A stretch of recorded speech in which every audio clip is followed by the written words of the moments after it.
Her kind forsakes the weak. Human bears Vulpine princess through Deathlands.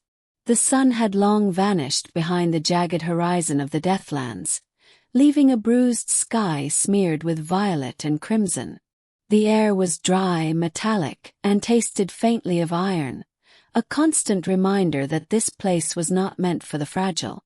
Every wind that swept across the barren plains carried whispers of the fallen, lost travelers who had dared to challenge the wastelands and failed. Yet here she was, a young Vulpine princess, her fur streaked with ash and blood, staggering on legs that trembled with exhaustion. Her name was Sylvara, heir to the Emberclaw dominion, a realm now reduced to embers and shadows by the cruel law of her kind.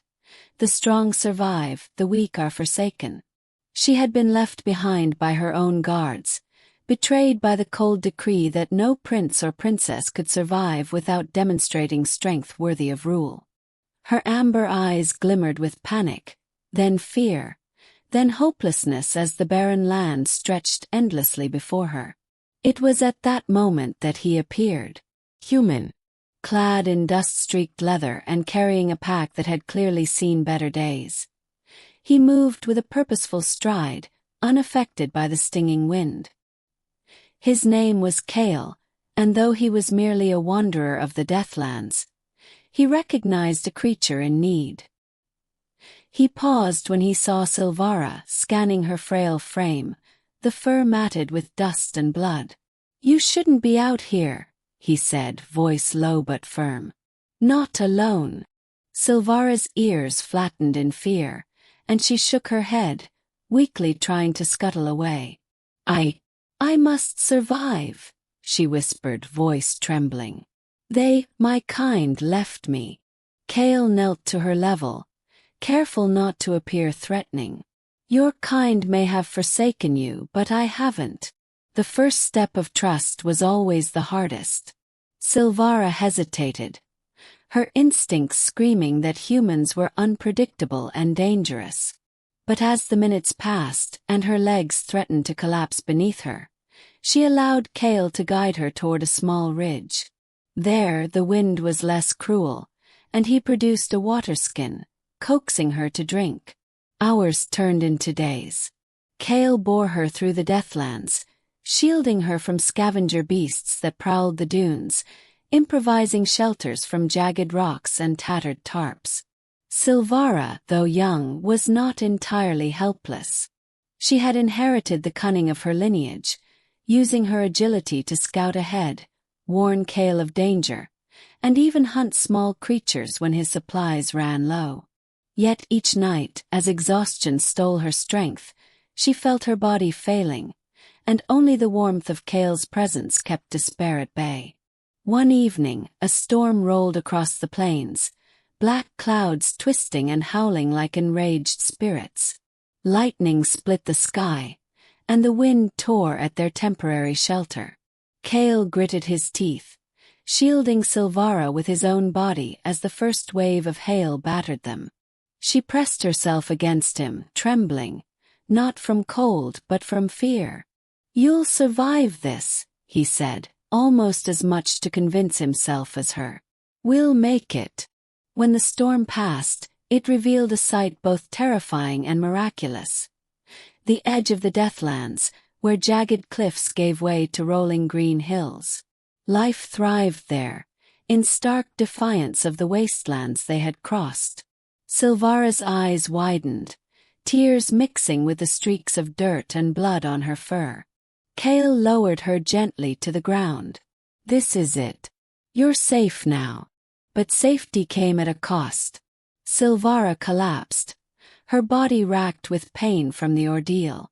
Kael carried her in his arms, refusing to let exhaustion or despair dictate their pace.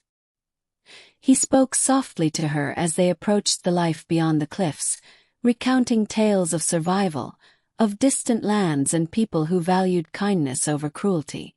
For the first time in her life, Sylvara realized that strength was not always measured by how well one could fight or how fiercely one could rule.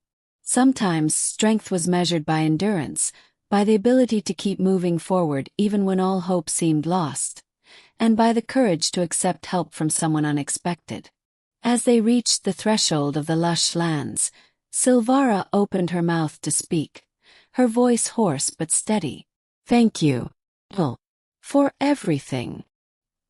He smiled, brushing a stray lock of ash-colored fur from her face. "You would have done the same for me if the roles were reversed." She nodded, understanding more than he could know. Her people might have forsaken the weak, but in the shadow of the Deathlands, a human had shown her the strength of compassion, the power of perseverance, and the undeniable truth that even in a world built on harshness, mercy could carve a path through desolation. Sylvara looked back once, at the endless wasteland they had crossed. The Deathlands had tested them both, but it had also forged a bond unbreakable by fear or cruelty. With Kael's guidance, she would survive, and perhaps one day she would return, not as a forsaken princess, but as a ruler tempered by endurance, wisdom, and the memory of a human who refused to abandon her. The sun rose over the green hills as they stepped forward together, leaving the Deathlands behind. In the quiet moments before dawn, the echoes of despair faded, replaced by hope, courage, and the knowledge that even in a merciless world, unlikely alliances could bear the strongest fruits. As they neared the edge of the Deathlands, the barren plains gave way to rolling green hills, a stark contrast to the wasteland they had traversed. Sylvara's legs buckled, her strength finally spent, and Kael swept her into his arms without hesitation. The wind carried the scent of life, fresh water, blooming flora, the promise of safety, and for the first time in days, fear loosened its grip. "You're safe now," Kael murmured, keeping her close as they descended toward the valley. Sylvara clung to him, trembling, not from the cold, but from the weight of relief, exhaustion, and disbelief. The trials of the Deathlands had stripped her bare, testing her in ways her people never had. Yet in Kael's steadfast presence, she felt a different kind of strength, one born from trust, compassion, and endurance. I thought I'd die out there," she whispered, voice hoarse. "My kind, they left me." Kael shook his head gently. "They may have forsaken you, but I never will. You're stronger than you know, not because of your claws or cunning, but because you survived." Tears streaked Sylvara's ash-stained fur as she realized that survival was not just a measure of power. It was the courage to keep moving forward, and the willingness to accept help when needed. She looked out over the verdant valley and knew she would never take life or kindness for granted again. As dawn broke, casting gold across the hills, Kael lowered her to the soft grass.